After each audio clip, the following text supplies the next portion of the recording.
Hello guys, welcome back to our channel educational yard. तो जैसा कि गाइस आपने पिछले वीडियोस में देखा होगा कि हमने एक चैप्टर स्टार्ट किया था जिसका नाम था rule of debit and credit. तो आज हम उसी के कंटिन्यूएशन में कुछ एग्जांपल्स उसके करेंगे, कुछ टेक्स्ट बुक के क्वेश्चंस करेंगे और फिर आगे बढ़ेंगे और कुछ पॉइंट्स टू रिमेंबर जो हमें रिमेंबर रखने हैं उस पे बात करेंगे। चलिए दोस्तों, स्टार्ट करते हैं अपनी क्लास। लेके गहरी सांस।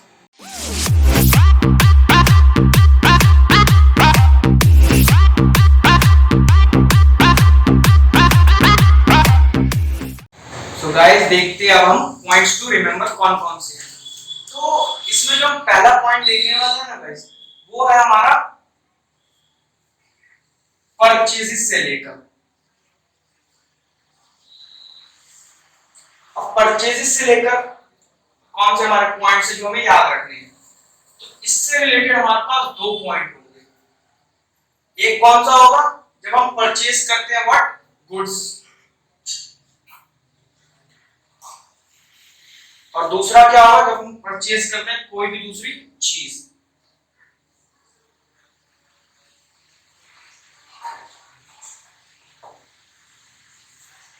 मतलब कि आपका असेट हो गया या जब आप एक्सपेंस को परचेज करते हो।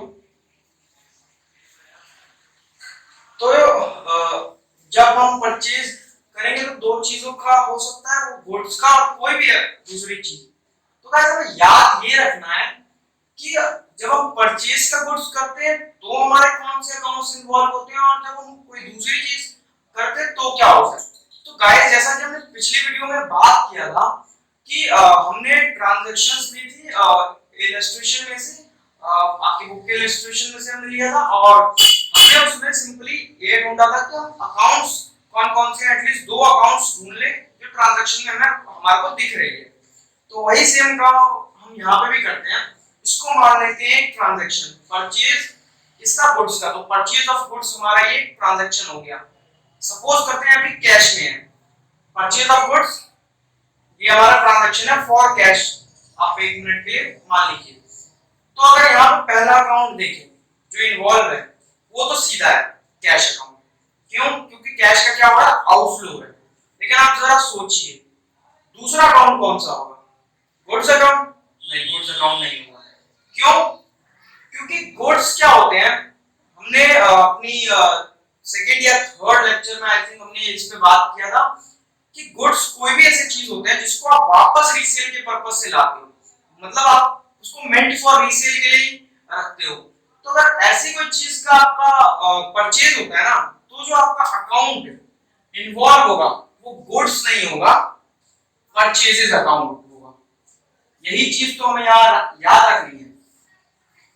गुड्स अकाउंट ये गलत है और परचेजेस अकाउंट ये आपका सही होगा। तो ये तो हो गई गुड्स की बात कि जब हम परचेज करेंगे गुड्स का तो जो अकाउंट आएगा वो है आपका परचेज अकाउंट, ना कि गुड्स अकाउंट। क्योंकि गुड्स की हम जब बात करते हैं तो क्या होता है, अगर आप बिजनेस कर रहे हैं मोबाइल फोन्स का, तो मोबाइल फोन आपके लिए क्या है, गुड्स है। तो जब आप उनका परचेज करोगे तो आप परचेज अकाउंट नहीं डालोगे, आप गुड्स अकाउंट नहीं डालोगे। सॉरी, परचेज तो डालोगे या गुड्स अकाउंट नहीं डालोगे, आप परचेज अकाउंट डालोगे। ठीक है। अच्छा, अब दूसरी अगर बात करें इसकी, तो दूसरा जो आपका है ना, वो कोई भी अगर दूसरी चीज आप खरीदते हो तो क्या होगा। तो देखिए सिंपल है, अगर आप कोई भी दूसरी चीज खरीदते हो ना तो सिंपल सी बात है कि उस दूसरी चीज का नाम आएगा। देखिए जैसे आपने परचेज किया वॉशिंग मशीन, तो अब हमारा अकाउंट कौन सा होगा, एक तो हो गया हमारा कैश अकाउंट। ठीक है, तो कैश अकाउंट हो गया एक, तो इसका आउटफ्लो हो रहा है, और दूसरा कौन सा हो जाएगा हमारा, वॉशिंग मशीन अकाउंट। क्यों? क्योंकि वो आपका असेट है, और हमने देखा था असेट अगर बढ़ता है तो क्या होता है, डेबिट। तो इसलिए असेट अकाउंट एक तो आएगा हमारा, और दूसरा कौन सा आ जाएगा हमारा, ये कैश अकाउंट। तो कैश का आउटफ्लो होगा और असेट अकाउंट को असेट के नाम से डेबिट करेंगे। सिमिलरली अगर कोई एक्सपेंस है, सपोज आपने स्टेशनरी पे किया तो आपका स्टेशनरी के नाम से आ जाएगा अकाउंट जो यहाँ इन्वॉल्व होगा। मतलब कि स्टेशनरी आपका एक्सपेंस होगा एक्सपेंस के नजरिए से हम उसको क्या है डेबिट करेंगे, क्योंकि बढ़ता है अगर एक्सपेंस तो डेबिट होता है। तो ये दो चीजें थी परचेजेस के अंदर कि अगर गुड्स का परचेज होगा ना तो हम उसको गुड्स अकाउंट नहीं करेंगे, क्योंकि गुड्स अकाउंट होता ही नहीं है, परचेजेस अकाउंट हम करेंगे। तो ये तो हो गई हमारी परचेज की बात। अगर इसका दूसरा देखें ना, सेल्स की अगर हम बात करें तो इसमें भी दो इसी तरह के हैं, इसमें भी दो सिमिलरली यही है। एक जब आप गुड्स को सेल करते हो और दूसरा जब आप कोई भी दूसरी चीज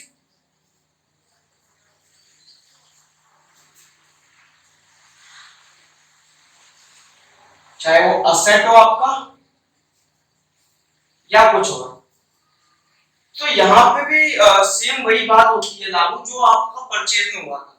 देखिए गुड्स तो आपने रीसेल के पर्पज से लिया है, तो जब आप उनको सेल करोगे, आपने लिया ही उसको सेल करने के लिए है, तो जब आप उसको सेल करोगे तो आप ये नहीं दिखाओगे कि गुड्स है हमारे, तो गुड्स हमारे असेट है, जो कि होते हैं गुड्स हमारे एसेट होते हैं नो डाउट, लेकिन आप असेट अकाउंट को ये नहीं दिखाओगे कि आप घट रहा है हमारा क्योंकि सेल हो रहा है, तो ऑब्वियसली हमारे से गुड्स जाएगा, तो गुड्स जाएगा तो गुड्स कहीं ना कहीं हमारे डिक्रीज हो रहे हैं, बट आप गुड्स को नहीं दिखाओगे। क्यों? क्योंकि हमने बात किया अभी पहले भी, गुड्स का मतलब होता है मेंट फॉर रीसेल, और जब रीसेल के पर्पस से अगर हम सेल कर रहे हैं, सेल्स कर रहे हैं, तो हमारा सेल्स नाम से आएगा, ना कि गुड्स के। तो ये भी आपका पहला पॉइंट बन जाता है कि सेल्स अकाउंट आपका आएगा।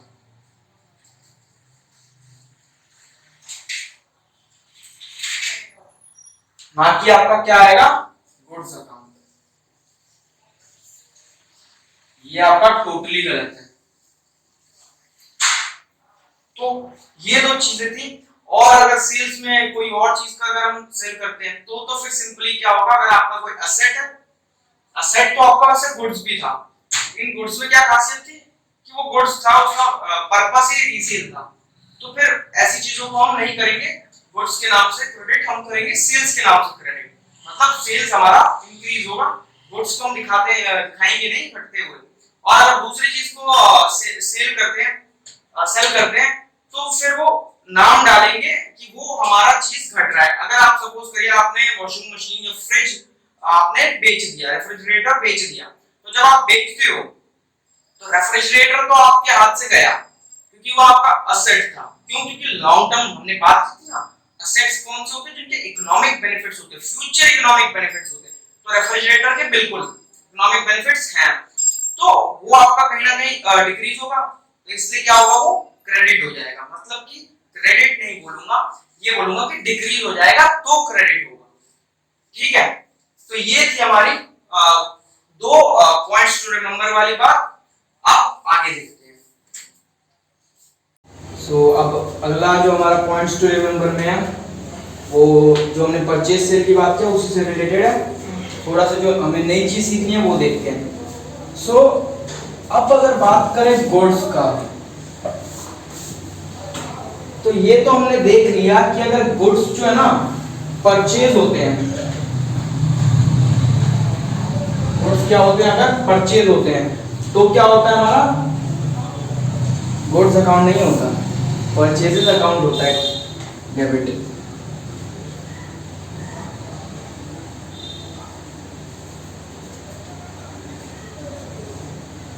और दूसरी हमने क्या देखी कि अगर गुड्स का सेल होता है तो फिर क्या आता है, गुड्स अकाउंट नहीं आता, सेल्स अकाउंट आता है।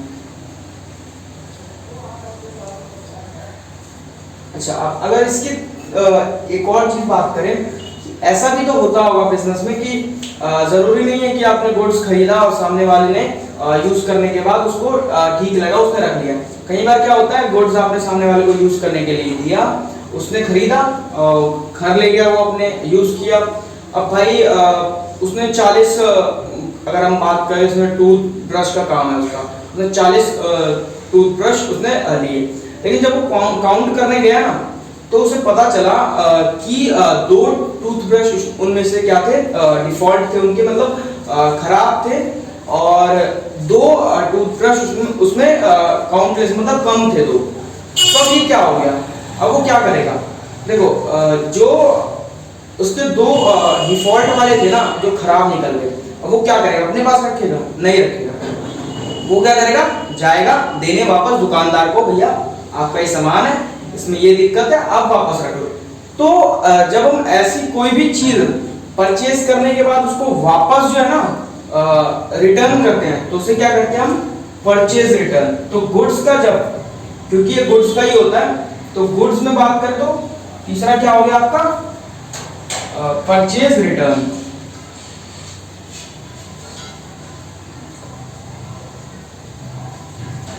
इसमें क्या बात हो जाएगी कि जब हम बात करते हैं कि आपने कोई गुड्स खरीदा होगा, यहाँ जैसे आपने खरीदा तो परचेज अकाउंट को आपने डेबिट किया, लेकिन अब उसी गुड्स का क्या हो रहा है, आप कहीं ना कहीं वो हो रहा है, आउटफ्लो हो रहा है, क्यों, क्योंकि आप वापस रिटर्न कर रहे हो।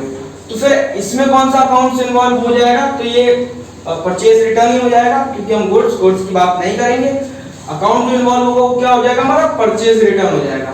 एक तो परचेज रिटर्न हो जाएगा, दूसरा क्या होगा, देखिए हमने बात किया है कि परचेज रिटर्न हो रहा है, तो परचेज रिटर्न जब हुआ है तो एक चीज जो हुई हमारी, परचेज रिटर्न क्या होगा हमारा, कहीं ना कहीं आप कह सकते हैं ये हमारा इनकम टाइप में हो गया।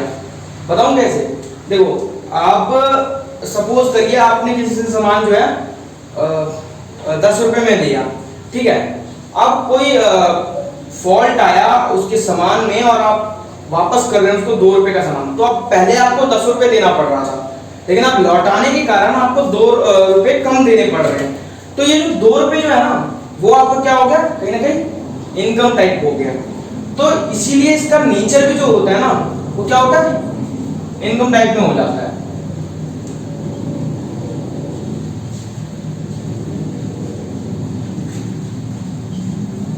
ठीक है, तो इसको हम क्या करेंगे, परचेज रिटर्न का नेचर क्या हो गया, इनकम टाइप हो गया। और अब हम जानते हैं कि अगर इनकम है और वो अगर आपका बढ़ रहा है, क्योंकि इनकम आ रहा है तो बढ़ ही रहा है, तो फिर क्या करेंगे, उसको हम क्या करेंगे, क्रेडिट करेंगे। दैट मींस कि अगर बढ़ता है इनकम तो क्रेडिट होता है, मॉडर्न रूल याद होगा उस पे।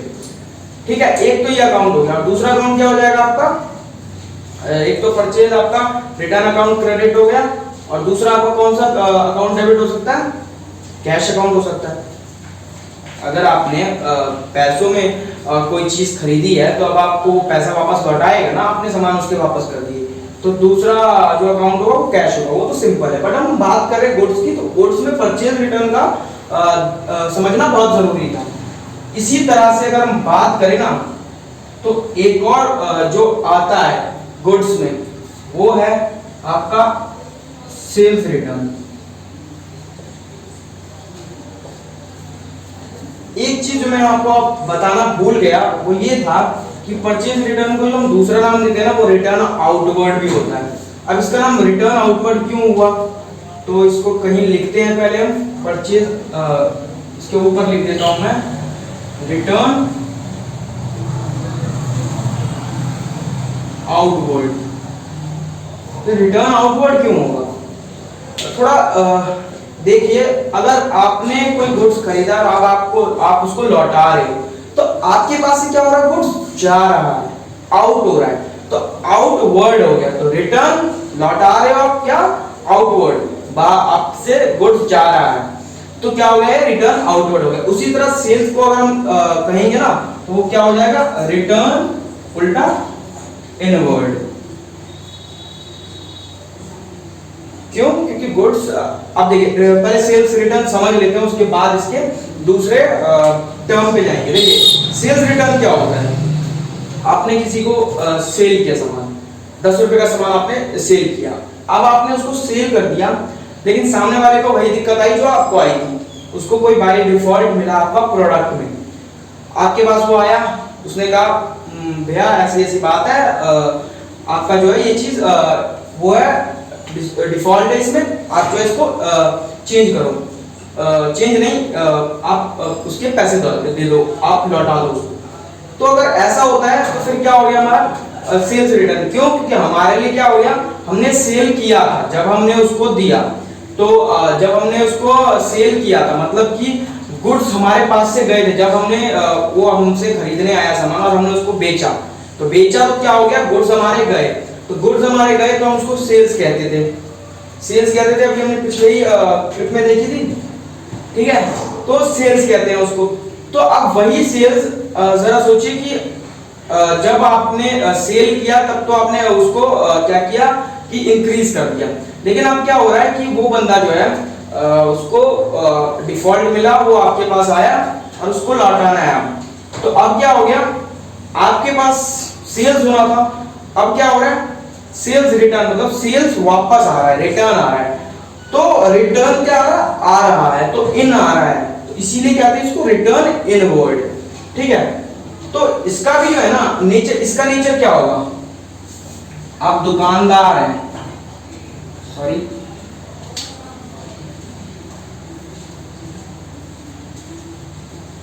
इसका क्या हो जाएगा, नेचर एक्सपेंस हो जाएगा।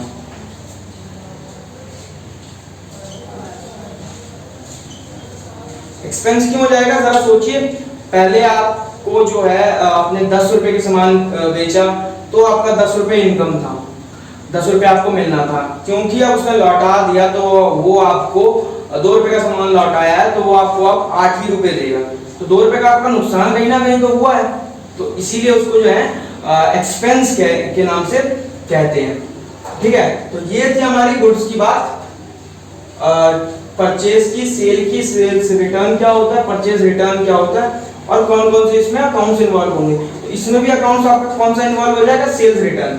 गुड्स कभी भी नहीं आएगा, ये नाम बुक्स में कभी नहीं आएगा, ठीक है।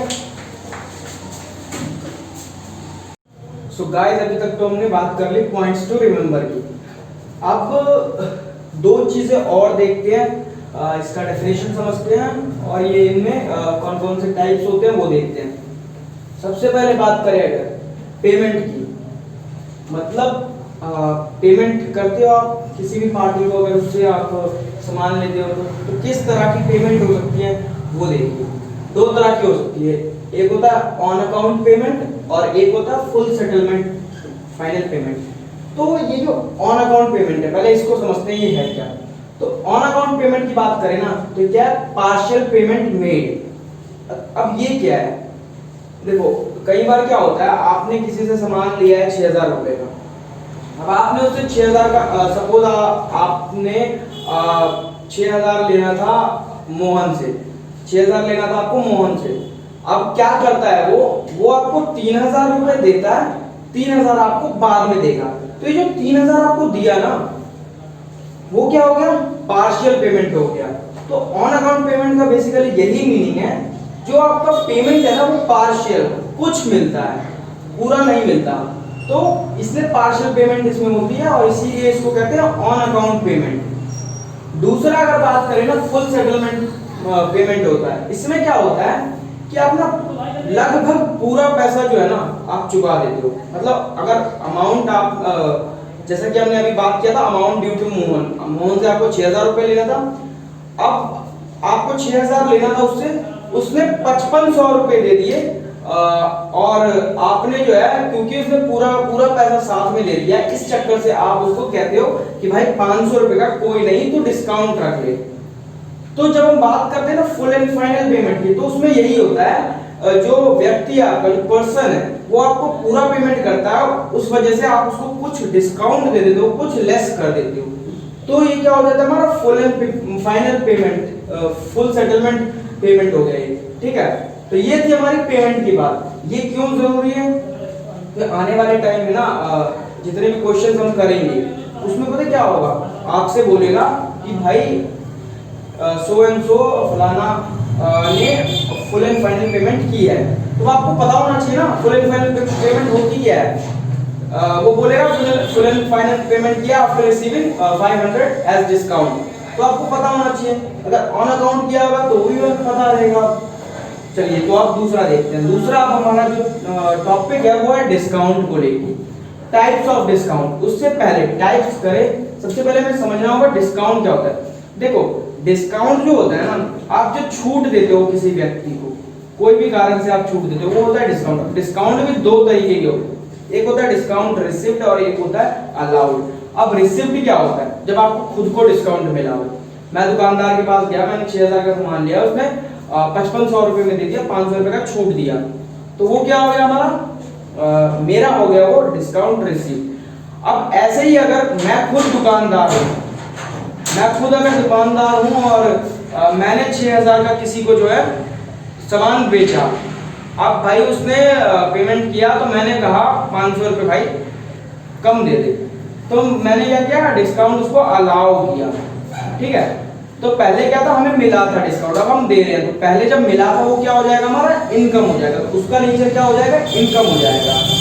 अब डिस्काउंट जब हम बात करेंगे, अलाउड तो हमारा हो गया एक्सपेंस, ठीक है। क्यों? क्योंकि हम अलाउड कर रहे हैं, हमें पैसा 6000 मिला था, 5500 ही दे रहा है, 500 रुपए का क्या हो गया हमारा? डिस्काउंट हो गया, तो इस चक्कर में हमारा कहीं ना कहीं वो एक्सपेंस है।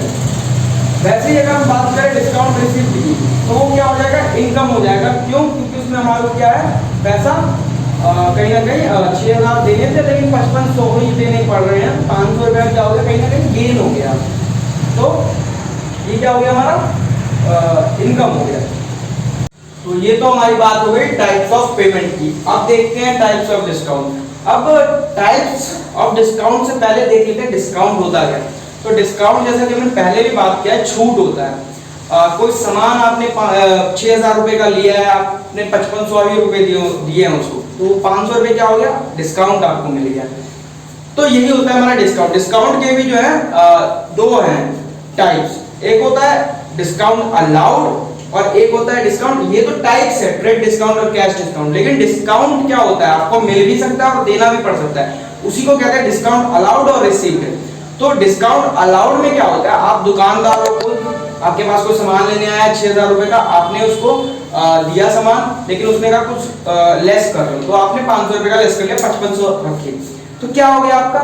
आपने उसको डिस्काउंट दिया, आपने उसको कम पैसा दिया और कम पैसा लिया उससे, तो क्या हो गया? कहीं ना कहीं आपका एक्सपेंस हो गया, क्योंकि 6000 मिलने थे, अब आपको 5500 ही मिल रहे हैं, ठीक है।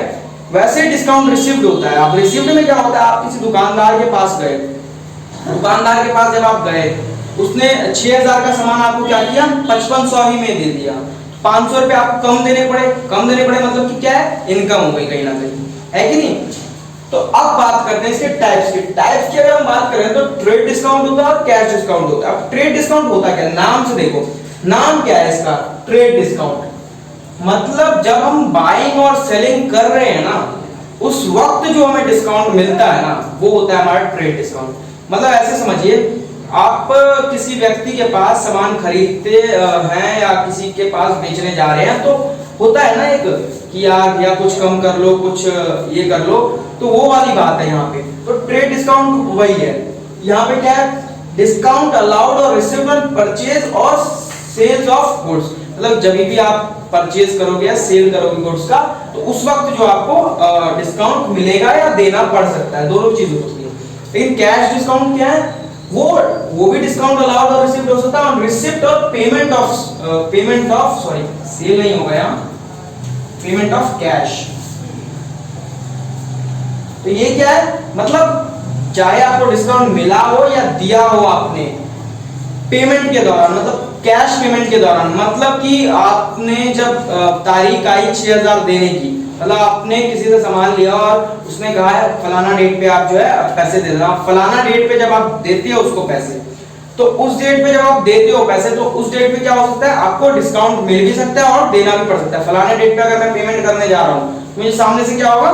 डिस्काउंट जो है मिल सकता है। तो वो जो डिस्काउंट मिलता है ना, वो जो पेमेंट के टाइम पे डिस्काउंट मिलता है, वो होता है कैश डिस्काउंट। ऐसे ही जब मैं किसी से पेमेंट ले रहा हूँ, उस टाइम में मेरे को अगर डिस्काउंट देना पड़ रहा है, सामने वाला बोल रहा है कि सर पेमेंट कर रहे हैं, तो डिस्काउंट जो है बनता है, तो फिर मैं दूंगा, तो डिस्काउंट अलाउड हो जाएगा। और ऐसे डिस्काउंट को, ये क्या हो गया? व्यापार के दौरान, मतलब आप सेल और परचेज के दौरान कर रहे हो, लेकिन यहाँ पे क्या आप क्या कर रहे हो? पेमेंट के दौरान कर रहे हो। अब इसको करते क्यों है? ये होता है actually to boost sale. Main इसका रीजन ये होता है ट्रेड डिस्काउंट। मतलब ऐसा समझिए, कोई आपके पास व्यक्ति आया, ठीक है, अब वो आया आपसे सामान लेता है, कोई भी सामान लेता है, सपोज करिए उसको वो लेना है, कोलगेट लेना है, उसको कोलगेट लेना है। अब एक कॉलगेट आप कहते हो 500 रुपए का है, ठीक है, लेकिन आप उसको ये भी साथ साथ कहते हो कि भाई एक कॉलगेट तो 500 रुपए का है, लेकिन अगर तुम 5 कॉलगेट लो साथ में तो हम तुम्हारे को 2500 नहीं, हम तुम्हारे को 2200 रुपए में ही दे देंगे, है कि नहीं। तो इसमें क्या हो गया, हमने क्या किया, अपने सेल्स को बढ़ाने की कोशिश की। हमने सेल्स को क्या किया, वो जहां एक कॉलगेट लेता हम उसको कोशिश करवा रहे हैं कि वो 5 हमारे ले कोलगेट, ठीक है, 5 कॉलगेट ले, तो भले ही हमें थोड़ा डिस्काउंट देना पड़े, लेकिन कहीं ना कहीं हमारी क्या हो गई, सेल्स जो है बूस्टअप हो गई।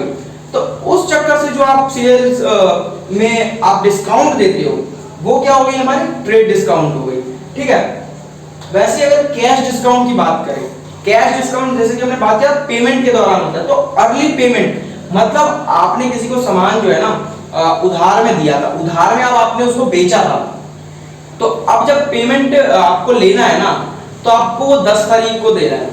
अब 10 तारीख को ना लेके आप 6 तारीख को उससे मांग रहे हो, और आप कह रहे हो अगर 6 तारीख को देगा ना, अगर 10 तारीख को देगा, अगर तो फिर आपको जो है अगर 6000 का सामान ले तो 6000 पूरे देने पड़ेंगे, लेकिन अगर 6 तारीख को अगर तू पेमेंट दे देगा ना मुझे, तो मैं तेरे से 5700 या 5500 ही रुपए लूंगा।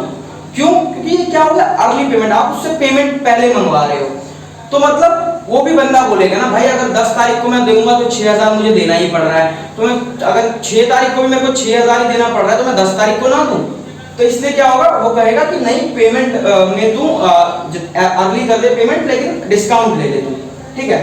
अब इसकी बात करें तो ये रिकॉर्ड्स नहीं होता है trade discount books of account में। इसका क्या मतलब हो गया, मतलब जब हम ट्रांजैक्शन करेंगे ना उस वक्त क्या होगा कि जब हमारे को ट्रेड डिस्काउंट मिलेगा ना, तो हम क्या करेंगे, ट्रेड डिस्काउंट ऑलरेडी हम माइनस करके बुक्स में लिखेंगे, मतलब कि 6000 का सामान है, कह रहा है 10% ट्रेड डिस्काउंट है, हम क्या करेंगे 6000 का 10% निकाल लेंगे 600 रुपए, और 6000 में से 600 माइनस करेंगे 5400, वो हम बुक्स में लिखेंगे। 5400 का हमारा जो है सेल जो है ट्रेड डिस्काउंट का हम नाम ही नहीं लेंगे। लेकिन अगर कैश डिस्काउंट होगा तो वो जो है बुक्स ऑफ अकाउंट्स में हम लिखेंगे, ये हम आगे देखेंगे, वो बुक्स ऑफ अकाउंट्स में लिखेंगे डिस्काउंट अलाउड के नाम से, डिस्काउंट रिसीव्ड के नाम से। सो गाइस ये थी आज की हमारी वीडियो, जिसमें हमने बात किया कुछ पॉइंट्स टू रिमेंबर, और कुछ हमने जो है डीप मीनिंग देखे पेमेंट और डिस्काउंट की। तो अब ज्यादा लंबी नहीं खींचते हैं वीडियो को, ऑलरेडी वीडियो जो है लंबी हो चुकी है, आप भी बोर हो जाओगे, मैं भी बोर हो जाऊंगा, तो एंड करते हैं यहीं पे। और अगर वीडियो अच्छी लगी हो तो लाइक करें, शेयर करें, और रिलेटेड अगर कोई भी क्वेरी हो तो कमेंट करें। और तब तक के लिए good bye, and yes guys don't forget to subscribe our channel educational या।